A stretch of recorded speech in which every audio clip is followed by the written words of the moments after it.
Hey, kamusta? Happy Sunday. Okay, so yan. Kamusta naman ang Sunday nyo ngayong August 14? 14 yan, no? So, ayun. Okay. So, habang naghihintay na naman tayo ng mga attendees dito sa ating coaching, feel free, no? Feel free to leave comments below sa ka nanonood. Kamusta ka na? Okay, kamusta ka na? So, yan. So, we're live. Okay. So, wait lang. Habang naghihintay tayo ng konting attendees. Yung mga nakikita na akong likes. Salamat. May hearts. Thank you. So, yun. So, basically, no? Sige, habang naghihintay tayo ng mga konting pa attendees, mag-leave ka ng comment dyan, no? Kung sino ka, saan ka nanonood, no? Para at least mabati kita, no? Mabati ko yung pangalan mo, no? Para magkaroon tayo ng live interaction, no? So, yun. So, happy Sunday. Kamusta naman ang Sunday? Ayan, si Eric. Pumasok si Eric sa ating room. Welcome. So, to.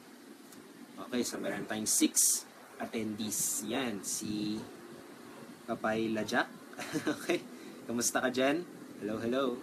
Ayan, si Che. Matenden si Che. Ayos. So, yan. So, gusto ko lang mag-share sa inyo ng konting experience, no? Konting experience na baka makatulong sa inyo, no? About committing mistakes. Okay? So, kaninang umaga, may nakita akong interesting post nga. Kung nakita nyo sa social media ko, dito sa profile ko, may nilagay akong picture na napaka-accurate, no? Napaka-accurate pagdating sa pagiging startup entrepreneur or pagkakaroon ng startup na business. So, Eric, kamusta? Gandang hapon din sa'yo. Wow, from Riyadh. Edna Sirin, happy Sunday din. Thank you sa likes kanina. Okay. So, yan, no? Committing mistakes. So, as an entrepreneur talaga, kailangan talaga maalis mo yung mindset mo na dati. Maalis mo yung mindset mo dati na hindi ka dapat nagkakamali. Okay? Ito lang i-share ko lang sa inyo kasi siguro nung bata pa tayo or sabihin natin nag-aaral pa tayo sa school, yun yung madalas sa turo kasi sa atin no? Na wag ka dapat magkakamali. 'Di ba? Kapag nagkamali ka sa project mo, kapag nagkamali ka sa homework mo, ano ginagawa sa'yo ng teacher mo? Diba madalas pinapahiya ka, pinapagalitan ka, bakit mali? Minsan kapag mali ka pa sa homework mo, minsan mali ka pa sa ginagawa mo nung bata ka, diba?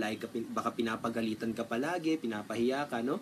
So, dahil sa mga ganong klaseng experiences, medyo natakot na tayo magkaroon ng pagkakamali.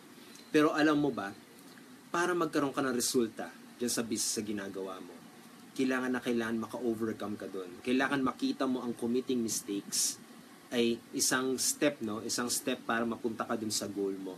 So, sino dito yon, no? Sino dito sa ating chat room or sa ating coaching na attendee? Sino kaya dito yung sabihin natin ano kaya yung pinaka biggest mistake mo dyan sa business na ginagawa mo? Okay? I-share mo dyan, no? I-share mo dyan para at least makabigay ako ng suggestion kung paano mo siya to turn into results, no? Paano mo siya magagawang ganun. Yung sa tingin mong naalala mo ngayon, na sa tingin mong talaga nagkamali ka, na hanggang ngayon naalala mo siya, na talagang, alam mo, hindi ka makaget over at dahil doon sa trauma na yun, no? Dahil sa pagkakamali mo yun, parang nahihirapan ka i-pursue yung goals mo. No? So, i-share mo dyan sa baba, no? I-comment mo dyan, ano kaya yung biggest mistake, no? Ano kaya yung biggest mistake na na-commit mo, na sabihin natin, may natutunan ka siguro, or talagang naalala mo. Okay? So, yan. Yun yung pag-uusapan natin ngayon. So yan, Ray, kamusta? Good afternoon din sa'yo, Ray. Si Johnny, nandito na rin si Johnny. Ayos, gandang hapon din sa'yo, no? Okay. So yun, i-share ko lang din sa inyo, no? Actually kasi nung bata rin ako, nung nag-aaral pa talaga ako, malaki rin trauma ko talaga sa pagkakaroon ng mistake. Sa totoo lang yung mga teachers ko dati nung nag-aaral pa ako, very strict talaga, no? Napaka-strict talaga. Na alam mo yung magkamali ka sa homework, magkamali ka sa project, magkamali ka sa reporting, talagang papahiyain ka, na talagang nasa harapan ka ng klase, no? Talagang kung ano-ano sasabihin sa'yo, tapos pagtatawanan ka ng mga estudyante, ng mga kaklase mo, no? Dahil doon nagkakaroon talaga ng mga trauma ng pagkakamali. Okay? Ngayon din, nung dito rin sa pamilya ko, nung bata ako, mahilig ako, medyo clumsy kasi ako nung bata ako Okay? Yan, okay, si Che daw. Hanggang ngayon, nahihiya pa din i-share website ko sa public. Okay, ayan. So, sige, mamaya mo i-share ako tungkol dyan. No? So, yan. Yun yung yun yung naging trauma ko talaga. kahit nung bata pa ako dito sa bahay, no, kasama ko yung magulang ko, kasama ko mga kapatid ko, mahilig ako talaga magkamali, okay? I mean, hindi ko naman ginusto, pero ewan ko bakit ganun. Napaka-clumsy ko talaga nung bata ako, na alam mo yun, lagi ko na, kapag binibigyan ako ng baso, lagi ko nahuhulog. Okay, naalala ko pa talaga yun, no, kasi kada gabi, nung batang-bata pa talaga ako, mahilig ako bigyan ng gatas nung nanay ko ng fresh milk, no? Tapos ewan ko bakit parang ang dulas ng kamay ko, lagi ko nalalaglag. Kasi yun, lagi ako pinagtatawanan nung mga kapatid ko, no, na clumsy ako. Tapos minsan yung magulang ko minsan nagagalit sa akin, sayang daw yung gatas, sayang yung baso, yung ganun. Kaya dahil doon nahirap, alam mo yun, nagkakaroon ako ng mga ganong klaseng experiences na hanggang ngayong pagtanda ko, dinala ko siya, na natatakot ako pag na magkamali. Kaya minsan naalala ko pa, diba, dito sa bahay pag may nasisira, kung may nasisirang bagay, diba madalas yung mga lalaki sila nag-aayos, no? Pag nakikita ako ng tatay ko minsan na mali-mali yung ginagawa kung paano ayusin, sasabihin niya, ako na nga, gano'n, no? So parang doon na, ewan ko, parang nasasaktan ako sa mga ganong klaseng mga bagay, parang sinasabi ko na, sige, ikaw na. Okay? So, bakit ko sinishare yung mga ganong klaseng experiences? Kasi yung mga ganong klaseng experiences, ito yung mga tumatatak sa atin. Okay? Ito yung mga tumatatak sa atin na kaya nahihirapan tayo magkamali. Alam mo yun, lagi sa atin sinasabi ng mga coaches, no? Lagi sa atin sinasabi ng mga entrepreneurs na dapat magkamali ka para matuto ka. Pero dahil sa mga ganong klaseng experiences, nakakatakot magkamali. Or minsan parang ayaw mo magkamali, no? Gusto mo maging perfect lahat. Kasi parang naalala mo yung experiences mo na nagkakamali ka. Siguro pinagtatawanan ka ng mga kapatid mo, pinapahiya ka ng magulang mo, pinapahiya ka ng mga teacher mo. Parang naalala mo yon na tumatak na sa'yo. Okay? So, naalala ko din kasi din na, diba, former high school teacher ako. Ganon din yung nangyari sa akin na ako na yung mismo nagtuturo, ako na yung teacher mismo. Okay? Nagkaroon ako ng ganong klaseng habit, no? Kasi natutunan ko yun sa mga dati kong teachers, natutunan ko din yun sa mga magulang ko, no? Natutunan ko rin yun sa environment ko. Nangyayari, yung mga estudyante ko, pag nagkakamali sila, may tendency minsan na napapahiya ako sila. Okay? Mga sinasabi ko, ano ba naman yan? Mga ganon, no? So imagine mo yun, ikaw yung estudyante, sabihin natin grade school ka, no, tapos ginagawa mo lang yung yung homework mo, di mo alam kung tama ginagawa, tapos bigla kitang sasabihan ng gano'n, ano ba naman yung ginagawa mo, mali-mali naman. Isipin mo ganonin kita, no, sabihin natin may anak ka, imagine mo sa lugar ng anak mo, ginaganon siya ng teacher niya, no. So yun din yun, na-experience ko din, no. So dahil doon, no, tinigil ko yun, natutunan ko yun. Tinigil ko nang gawin yun kasi ang pangit magkakaroon na ng trauma yung bata, yung gano'n na, alam mo yun, sa schools pa lang, okay? Parang tinrain na yung mga teachers, mga nagtuturo sa mga anak natin, yung mga gano'n, tinrain na sila na yung mga pagkakamali ng mga bata ay, failure mo, okay? Yun yung madalas turo sa amin, which is tama naman, no? May punto naman, dapat 100% responsible talaga ang teacher, no? Pero, dahil sa ganong klaseng training, parang yung ibang teachers na insulto sila pag nagkakamali yung bata, kaya lalong pinapahiya nila, no? Parang sinasabi yung bata yung may kasalanan, no? Parang ganoon. So dahil doon yung training na yon na parang alam mo yun, parang dinidiscourage ng system, dinidiscourage pala nung childhood, dinidiscourage sila magkamali. So kaya tayong mga Pinoy, or sabihin natin tayo mismo nag-decide maging entrepreneur. Actually, hindi lang Pinoy kahit saan talaga Kaya tayo, kapag nag-decide na tayo mag-business, nag-decide na tayong gawin tong negosyong to, takot na takot talaga tayo na magkamali. Kasi yung training sa atin ng bata, no? So, yung ibig kong sabihin na kailangang itapon mo talaga yung mindset mo nung bata ka pa. Kailangang itapon mo talaga yung mindset mo na tinuro sa'yo. Okay? Na hindi ka dapat magkakamali. Na dapat perfecto yung ginagawa mo. Okay? Na kailangan sobrang excellent, no? Actually, okay naman, no? Strive for excellence talaga. Pero, hindi mo magagawang maging excellent unless na magkamali ka. Hindi mo magagawa, alam mo yun, diba, may mga ilang pang overprotective pa nga, diba, sabihin natin na magkamali lang ng 1 score, okay? Hindi maggawa ng perfect score ng bata. Minsan, napapaya na sila ng magulang nila, no? Kaya natatakot sila magkaroon ng mistakes, no? So, ano naman connection nito? Bakit ko sa'yo kinukwento to? Kailangan kasi, okay, para, ayan, si Mario pala nandito. Mario, kumusta Mario? Si Sherwin, thank you Sherwin. James, kumusta? Kumusta ka rin, okay? Thank you sa pag-attend. So yun, in order for you magkaroon ka ng confidence na magkamali at matuto sa pagkakamali mo, kailangan alamin mo Kailangan alamin mo bakit ka natatakot magkamali. Kailangan alamin mag-backtrack ka. I-backtrack mo dati, alahanin mo experience mo, bakit ka natatakot magkamali. Dati, dahil ba sinisigawan ka dati ng tatay mo, sinisigawan ka ng nanay mo, pinapahiya ka lagi ng mga kapatid mo nung bata ka, okay? Nung estudyante ka pa, pinapahiya ka lagi ng mga best friend mo, may bumubuli talaga sa'yo, no?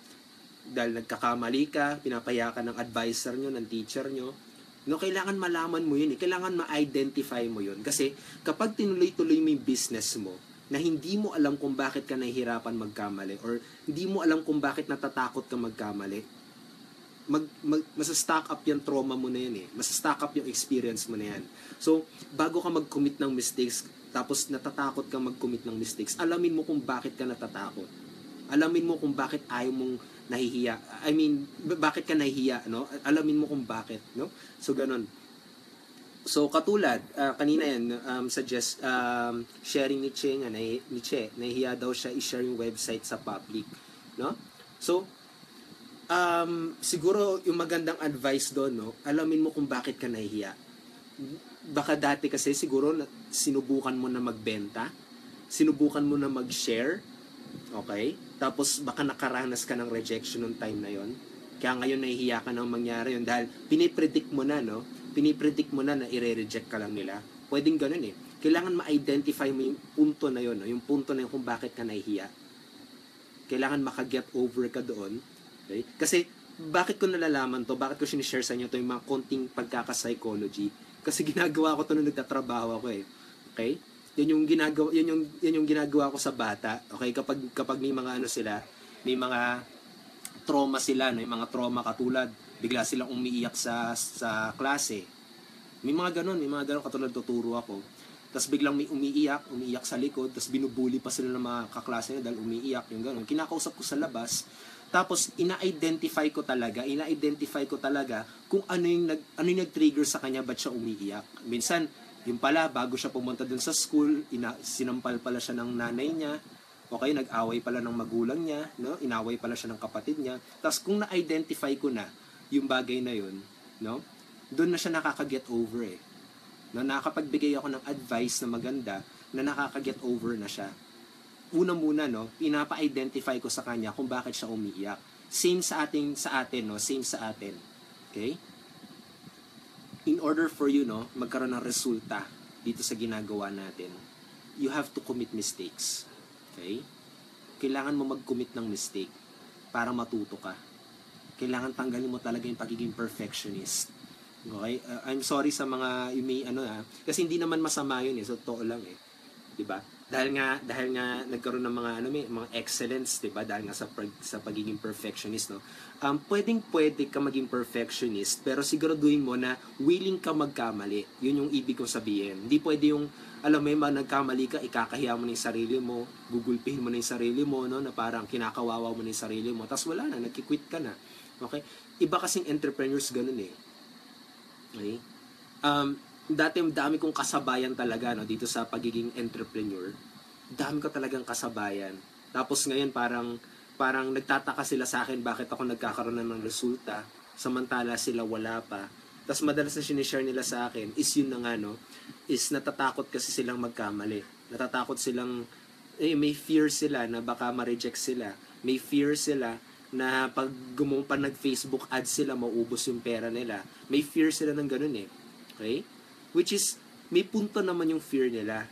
Diba? May punto naman Pero kailangan kasi, maunawaan mo as soon as possible na kailangan mo ng mistakes para mag-improve ka. Ibang-iba talaga to, no? Ibang-iba talaga to sa turo sa atin sa school. Sa school, ang sinabi, diba? Wag na wag kang magkakamali. Diba? Wag na wag kang magkakamali. Mag-aral ka ng mabuti, makinig ka ng maigi sa teacher para hindi ka magkamali. Diba? Yun yung turo sa atin Tapos kapag nagkamali ka, diba, papahiyain ka, minsan bibubuli ka ng mga katabi mo, na, ay mali, ay bagsak, diba, ganon. Ibang-iba siya sa turo sa pagiging entrepreneur. Dito naman, bigla kang, kapag nag-decide ka mag-online business, kapag nag-decide ka maging entrepreneur, ibang-iba naman yung turo. Magkamali ka para matuto ka. Okay? Mag-FB ads ka. Ngayon, tinatanong nila lagi, anong interest? Anong interest yung ganyan? Ang pwede ko kasi sabihin doon is kailangan mo talagang i-test eh. Kailangan mo malaman, kailangan mo makaramdam ng pagkakamali para malaman mo kung ano yung i-avoid mo na. Kasi pwede ko sa inyo sabihin ngayon, pero kapag hindi mo pa nararanasan yung pagkakamali, okay? Hindi mo malalaman eh. Hindi mo malalaman kung tama yung ginagawa mo eh. Hindi mo malalaman kung mag-work yun sa'yo eh. Katulad sa akin, ginagawa ko is video, 'di ba? Webinars, video, coaching. Okay? Kapag tinuro ko sa iyo, ito yung ginagawa ko para magkaroon ng resulta, para makapag-build ng rapport. Kapag sinabi ko sa iyo 'yon, tapos natatakot kang gawin kasi parang nahihiya kang mag-video, no? Hindi mo malalaman kung okay sa yung video, hindi mo malalaman kung effective sa yung video unless nasubukan mo at makaranas ka ng feedback. Kapag pag walang pumapansin ng videos mo, tapos parang nararamdaman mo na parang hindi ka nag-e-enjoy, no? Kapag naramdaman na hindi ka nag-e-enjoy, baka hindi videos para sa'yo. Pero hanggang sa hindi mo sinusubukan, hindi mo malalaman kung ang videos ay para sa'yo. Okay? Sana nakuha ha, sana na-gets. Okay, so kapag nag-gets naman, say yes lang dyan, no? Say yes para kung may nauunawaan, may nakukuha dito sa advice na to. Kasi, bakit ko in-emphasize talaga to, no? Kasi, ang dami ko ng pagkakamali dito sa business na to. Nung nag-uumpisa pa lang ako dito sa negosyong to, baka hindi ka maniniwala sa akin. Pero nung first time ko natutunan tong Facebook ads na to, nagastos ko, alam ko, is around 35,000 to 40,000, mga ganun, 35,000 to 40,000, in just 2 months na walang bumalik na ROI sa akin, which is yun talaga yung pinakapunto na talagang nalungkot ako. Okay, yun talaga yung punto na parang sinabi ko baka mag-quit na ako kasi wala na eh, kasi wala akong trabaho nung time na yun. Okay, tapos yun, naubos talaga yung savings ko na yun na pagiging teacher, yung 40, alam ko savings ko na yung 45,000 pesos ata. 4 years ako nagturo. Ang savings ko lang is 45,000, no? So grabe, imagine mo yun, yung 4 na taon mong sinave na ubos ng 2 buwan. Yan yung pinakamalaki ko talagang mistake na nagawa ko. Pero dahil doon sa mistake na yon, nag-gets ko ng maigi kung paano ko na i-adjust. Meron akong case study na ginawa dati na pwede kong pag-aralan kung bakit naubos yung budget ko. Okay? Yun pala, yung mga ads ko, dati, tina-target ko kasi, nag-Facebook ads ako, papunta sa vlog ko. Yung pala yung reason kung bakit di ako nagkakaroon ng resulta. Kailangan pala sa landing page.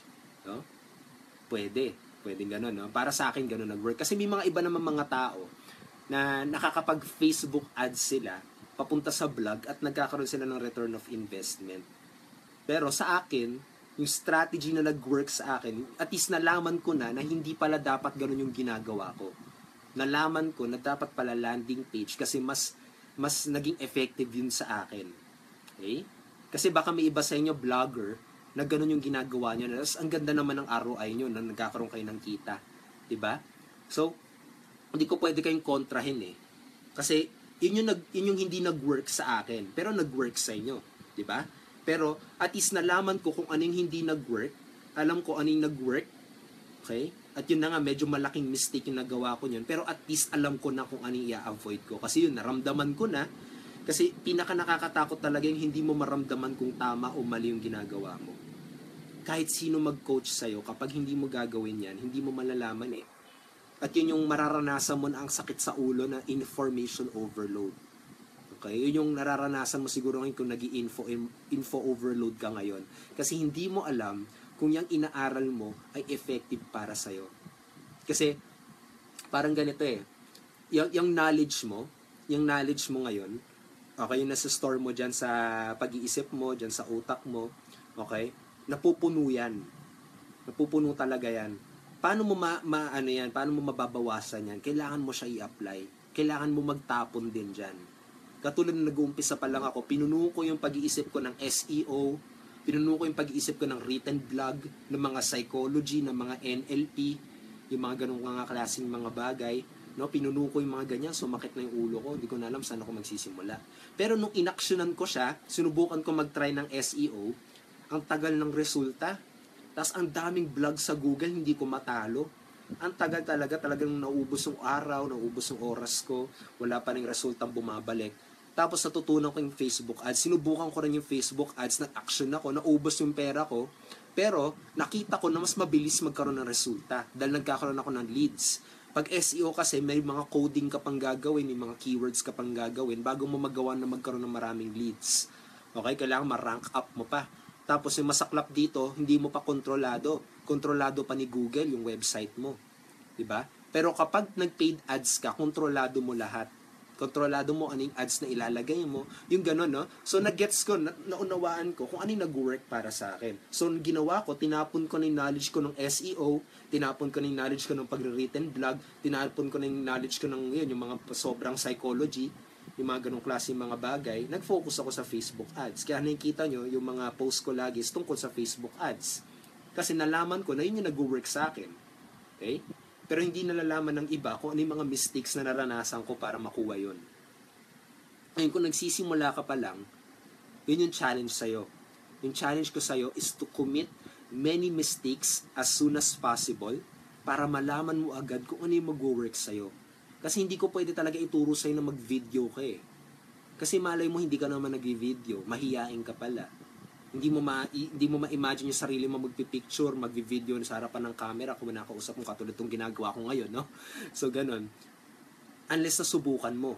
Tapos, pag nasubukan mo, nasabi mo, ay, oo nga, mas madali pala mag-video kasi hindi ko na kailangan mag-type. Hindi ko na kailangan isipin kung ano yung mga tamang format, hindi ko na kailangan isipin yung grammar. Pwede mag-video na lang ako. Tapos, ayun na yung vlog ko. Tapos, ilalagay ko na sa website ko. Sa akin, ganun nag-work eh. Kaya tinapon ko na yung format sa written blog no, yung mga ganun. Tapos nag-focus na ako sa video. Kaya lalo nakapag-produce ng resulta kasi doon lang ako nag-focus kung saan ako nag-e-enjoy.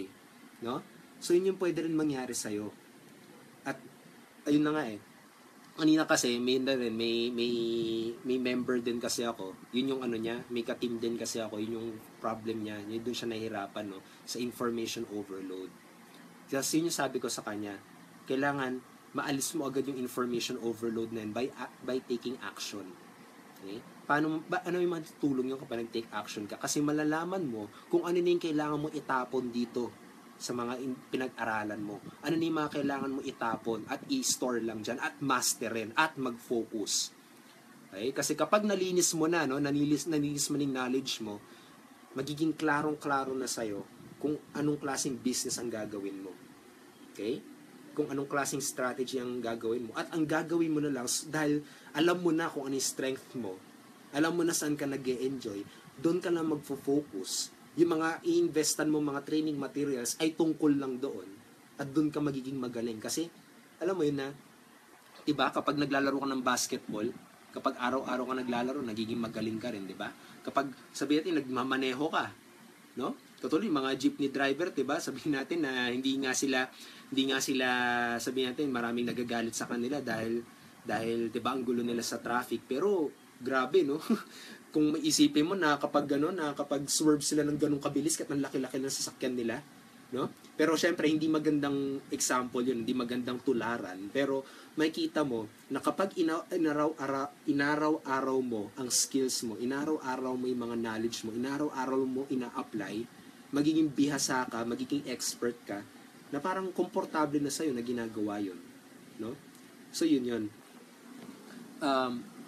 Kailangan talaga i-commit mistakes para malinis mo yung knowledge mo, malinis mo kung ano yung mga kailangan mo ng pag-aralan, kailangan mo ng focusan. Tapos, kapag nag-gets mo na kung ano yung nag-work sa'yo, mag-focus ka lang doon at doon lang ituloy-tuloy mo. No? Kaya ngayon, kung nagsisimula ka pa lang, sino dito nanonood na talagang first timer pa lang, no, talagang kakapasok na sa ganitong business? Kung first timer ka sa ganitong klase o kasi simula mo pa lang, say yes ka dyan, okay? Say yes kung first time, kung kasi simula ka pa lang magnegosyo, no, para at least malaman ko rin. Yan si Che, nagsabi siya, thanks. Sige, you're welcome, Che. I'm glad nakatulong. Yes, sabi ni Eric. Okay, so ayos mo ang naunawaan nila. Thank you. I'm very grateful talaga na may napulot kayo dito, no? Si Johnny, comment ni Johnny, tama po, lahat ng bagay hindi mo malalaman kung hindi mo susubukan. Hindi ka matututo kung hindi ka magkakamali. Huwag kang matakot, huwag magkamali. Tama yan, Johnny. Yun, gusto ko rin i-add, no, yung share ni Johnny. Yun yung mga talagang tumatagal na nagkakaroon ng resulta eh. Yung mga yan, yung mga mag-a-agree dyan sa sinabi ni Johnny. Okay? May mga ibang, alam mo, may mga ibang kasabayan talaga. Parang naiinis sila sa akin kasi nagkakaroon ako ng resulta. Hindi ko nga magets kung bakit eh. Parang ganun. Naasar sila sa akin dahil nagkakaroon ako ng resulta. Pero yun na nga, kasi sinabi ko lang sa kanila, tinuloy-tuloy ko lang yung negosyo ko. Kasi sila, sumuko sila eh. Yung mga iba kong mga kasabayan, sumuko na sila. Dahil nagkamali sila ng isang mistake, siguro kinawawa nila yung sarili nila na sinabi nila na hindi to para sa kanila, wala akong mapupuntahan dito. Sumuko sila, tumigil sila. Samantala ako, tinuloy-tuloy ko siya, yung parang sinabi ni Johnny dyan, yan, kinuha ko yung advice na yan, okay? Tinuloy-tuloy ko lang, kasi nagkaroon ako ng resulta. Okay? Tapos, minsan sinisisi pa nila ako, Raymond, wala ka naman tinuturo. I mean, hindi mo naman kasi tinuturo talaga yung kailangan pag-aralan. Which is, tinuturo ko naman araw-araw, no? Pero yun na nga eh, kailangan mo lang kasi talagang maranasan yung pagkakamali para malaman mo kung ano yung tama at saka yung mali. Kasi pwede ko ituro sa mga eksaktong ginagawa ko, pero baka hindi mo siya gawin kasi hindi mo siya feel na gawin. Okay? Ilang beses ko na sinasabi talaga, kailangan mo mag-video, pero ang dami pa rin mga tao hindi gumagawa nito kasi baka hindi yun para sa kanila. Okay?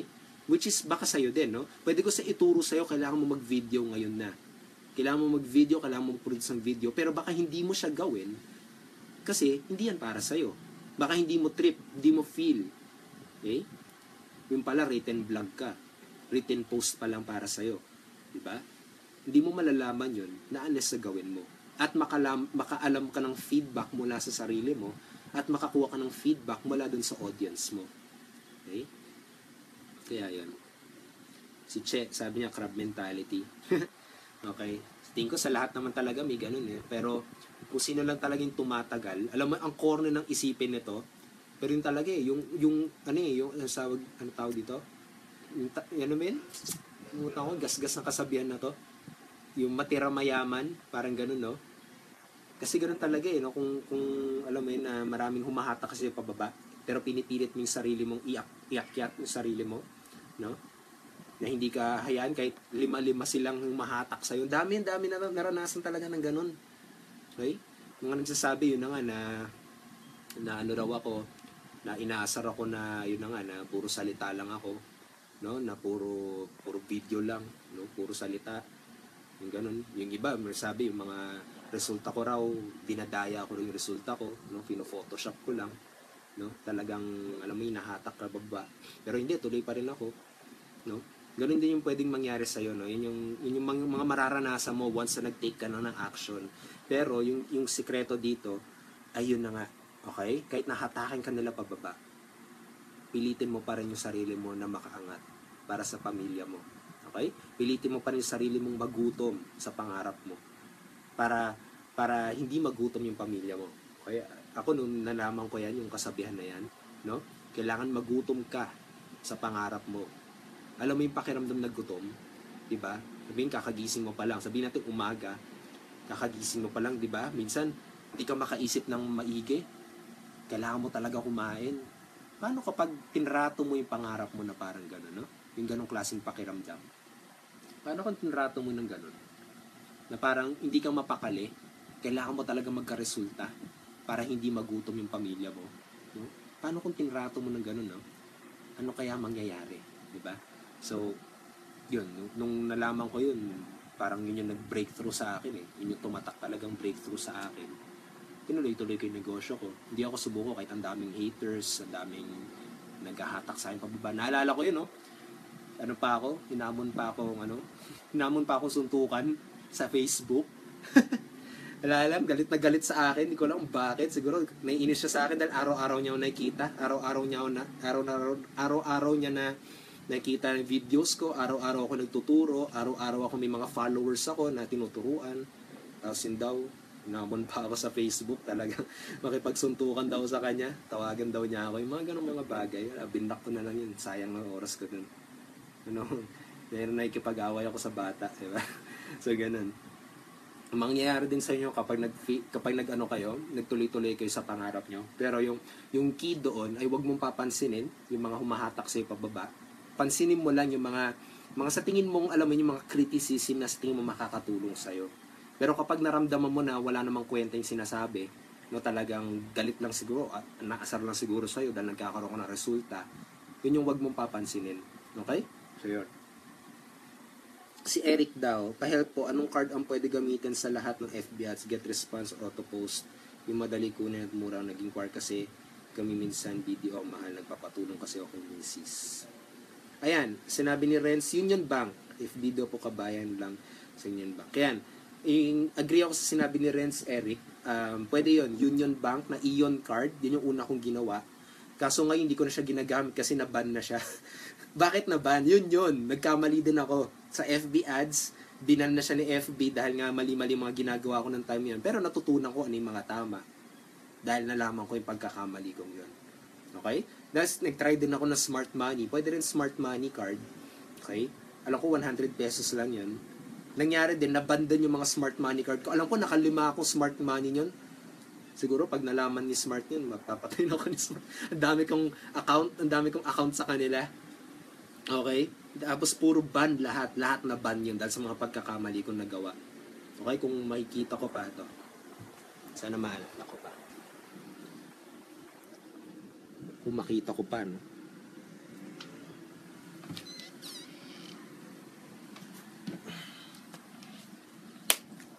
So, dami kong card. Diba? Okay. Yan ako.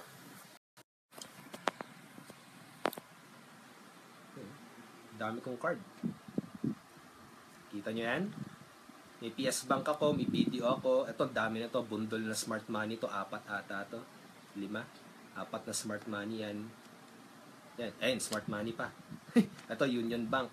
No? Ano yung point nyan? Ganong kadami ang mistakes ko sa internet.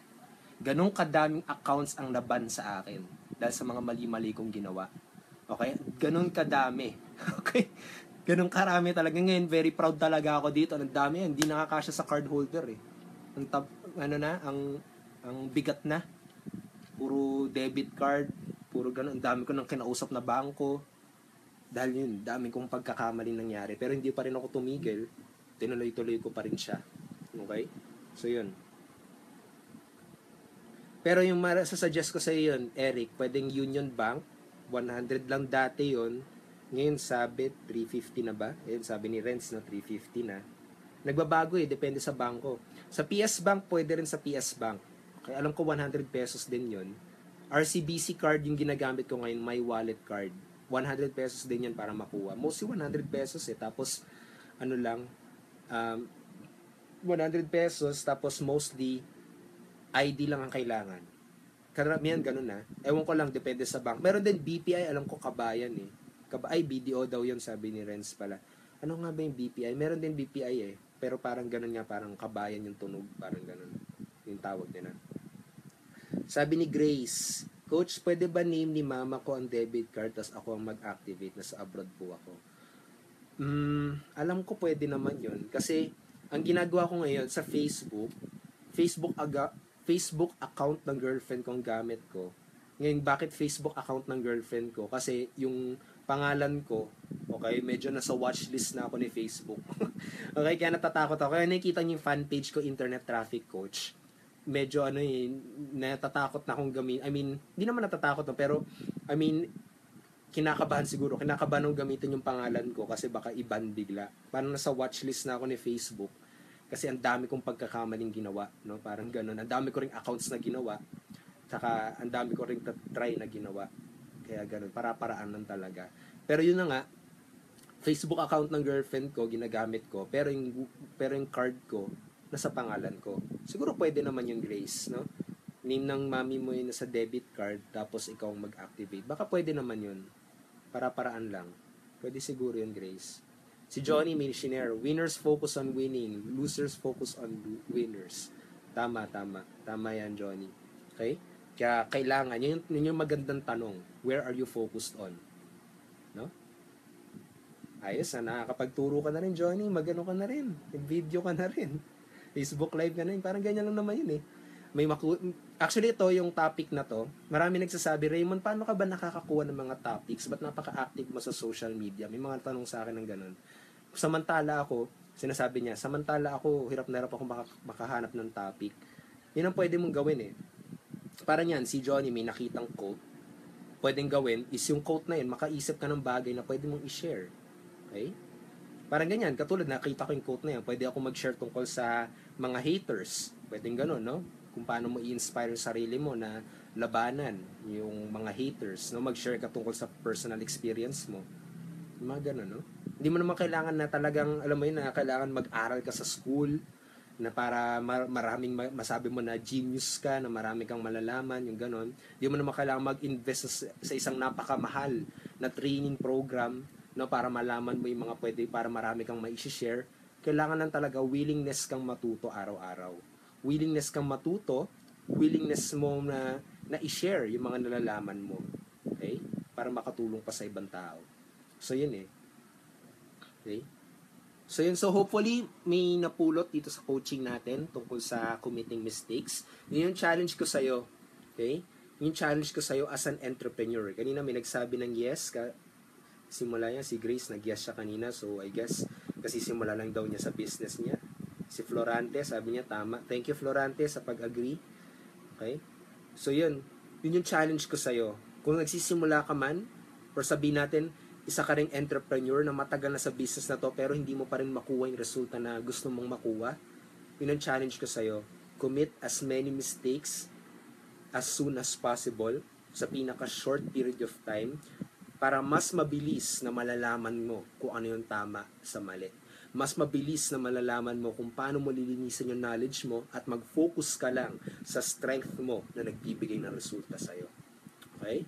So, yun yung challenge ko sa'yo dito sa coaching na to, na I hope na makapagbigay ng value, makapag-serve sa'yo, at eventually, makapagbigay ng resulta sa negosyo na ginagawa mo. Okay, so once again, this is Raymond Gerald Tabaque. Thank you na naman sa likes, sa hearts, sa wows. Kanina, nakita ko mga nagliliparan dyan. Thank you, thank you. Kung may questions ka pa, no, kung replay man itong pinapanood mo, mag-leave ka ng comments dyan, ng question dyan, para masagot ko once na available na ulit ako once na available ako dito sa social media, nagre-reply naman ako. At feel free to share this video. Feel free na i-share mo to kapag sabihin natin, nagsisimula ka pa lang sa business mo, hindi mo pa alam kung paano turuan yung hindi mo alam kung paano turuan pa yung downline mo, yung grupo mo. Pwede mo i-leverage to, pwede mo sila invite dito, pwede mo i-share to sa team website nyo, pwede nyo i-share to sa group page nyo, no, para at least matrain ko din sila, no, makatulong pa ako sa kanila. Ma-leverage mo ko, in short. Okay? Para makapag-focus ka kung paano ka makakapag-produce ng resulta. Okay? So, pwede mong gamitin yan. Okay? So, yun. Si Rafael may pahabol. Coach Raymond Gerald Tabaque, ika nga, love your bashers. Kasi, the more na umangat ka, the more they realize na papalayo sila sa success nila. Agree ako dyan, Rafael. So, yung sekreto dyan is doon ka sa winners. Doon ka sa papunta sa goal mo. Wag ka susunod sa kanila na palayo sa goal nila. Doon ka sa mga tao na papalapit sa goal nila. Doon ka mag-surround. Okay? Yung ganun. Kung kailangan mo i-block sa Facebook, ang dami ko na rin blacklist. Sa totoo lang, kung makita niyo yung Facebook account ko, ang dami ko na rin mga blacklist, mga naka-block. Talagang alam mo, nakakatanggap ako ng mga nagme-message sa akin, minumura ako, hinahamon ako. Ewan kung bakit, no? Bakit galit na galit sila sa akin? Hindi ko alam kung bakit. Pinablock ko na lang, no? Ganong klase mga bagay. Kasi panira lang ng energy yan eh. Panira lang ng araw yung ganon. So, ayun. So, stay strong in your goals, no? Para sa pamilya mo. So, yun, si Rafael, thanks. So, yun. Si Johnny, marami na po napupulot sa'yo, coach. Ayos. I'm glad nakatulong. So yun, pwede ka rin pumunta sa blog ko, www.raymondgeraldtabaque.com. At kapag may nakikita kang live subscribe dito, i-click mo yan para ma-notify ka ni Facebook kung kailan ulit tayo magko-coaching. Okay? Para matulungan pa kita sa business mo. So once again, Have a great Sunday. Kahit Sunday ngayon, kasama mo dapat pamilya mo. Pero ayun, nandito ka. Congrats sa'yo. It shows to prove na seryoso ka talaga sa negosyo mo. It shows to prove na seryoso ka talaga sa goals mo. So once again, I'm Raymond Gerald Tabaque. Kita-kits ulit tayo sa next coaching. Thank you sa mga umattend. Johnny, Rafael, Grace, Renz, Eric, Che, Florante, ayan, Leia, good PM din sa'yo, James, Sherwin, Mario, ayan, Pat, si Pat, Karina, Ray, Edna Sirin, thank you sa pag-attend. Okay? Next time ulit, God bless, good night, and bye-bye.